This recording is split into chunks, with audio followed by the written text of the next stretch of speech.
Was going on in South Africa, I think there was 62 million people that united.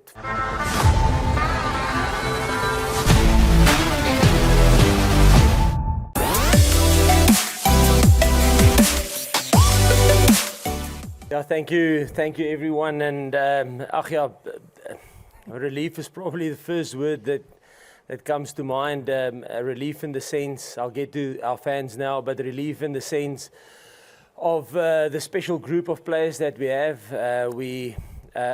As a management and leadership group, we always thought that we just can't mess this up, because they always we from 2018 thought they had the ability to win the 2023 World Cup, and 2019 was something that probably hopped on along the way.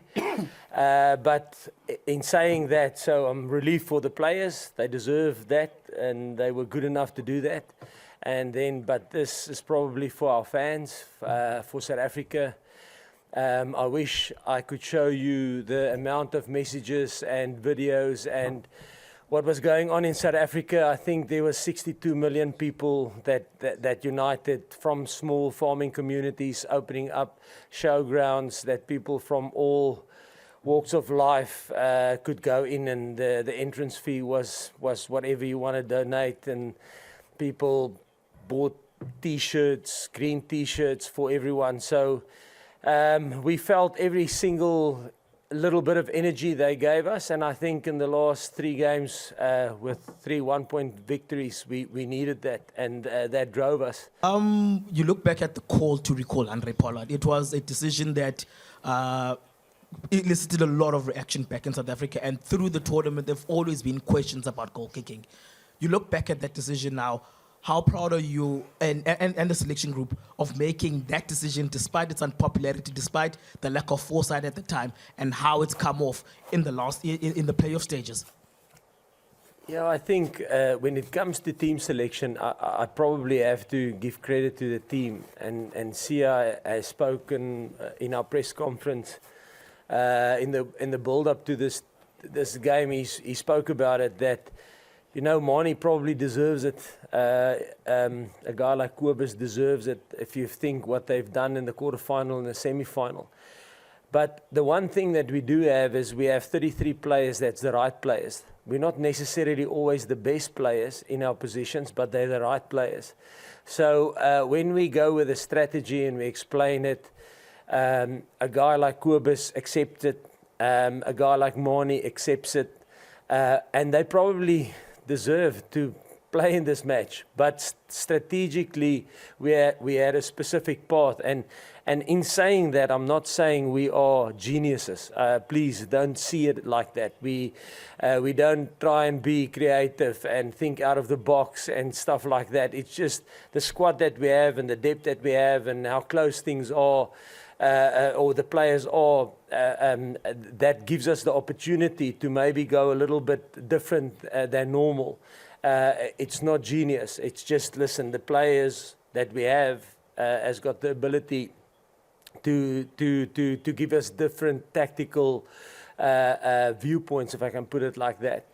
And then also I want to say that we have all our families with us, kids and the families, and you know what, Mani's fiance, Kobus's wife, when we don't select them, they have to put all the pieces together, because obviously they're disappointed.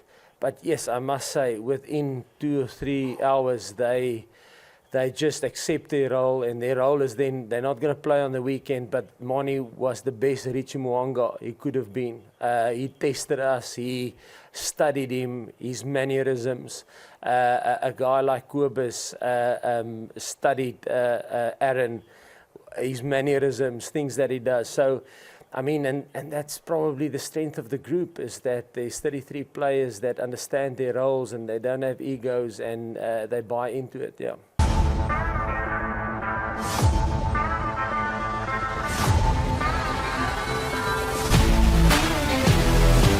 Jacques, just on the match itself, losing Bongi in the first minute, obviously the lineouts were a bit ropey after that. That wasn't ideal. How worried were you with that situation? Because it took away one of your major weapons in a way. Yeah, I think if you probably ask us which injuries we would like in early on, it would probably be Bongi and Faf. But that's the decision we made with the squad we selected and the team we selected. And like I said, there's always risks involved, but we mitigate that. And yes, I don't know how many lineouts we've won or lost. I mean, I don't have that stats in my head now.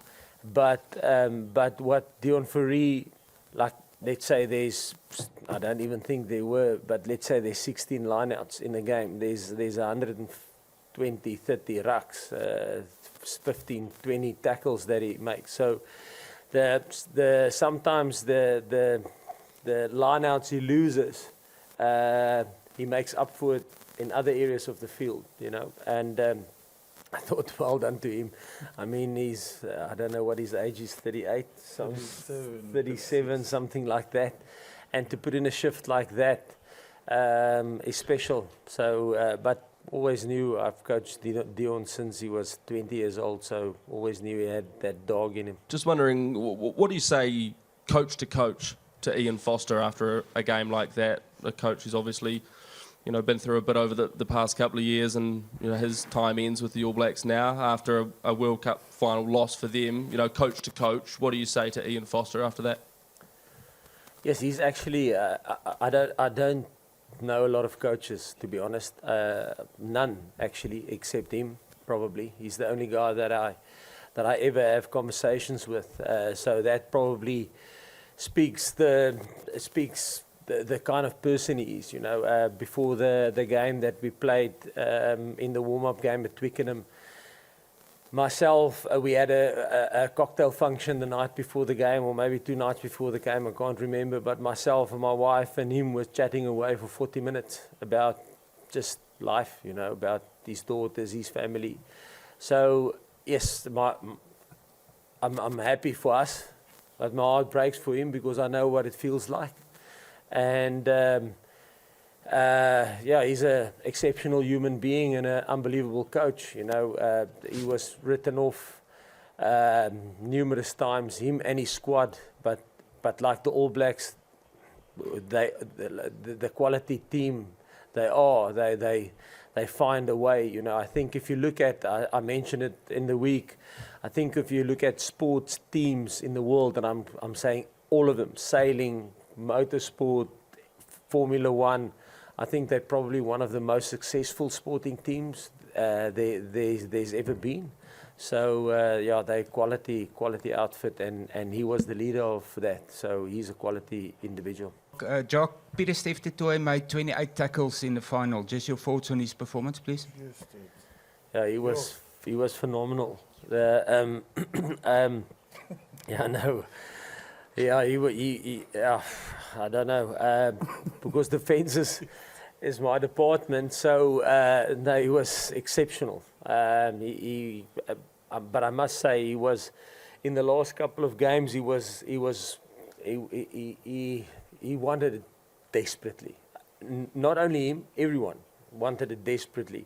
But yeah, he just put himself in a position today, and I always make a joke and say that if there's a white plastic bag that blows over the field, he'll probably chase that down as well.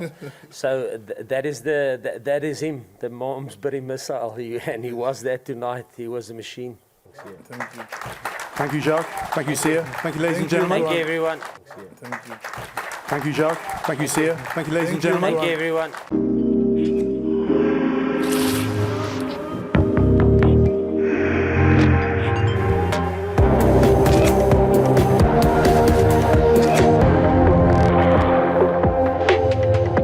Black Knight, make your mark.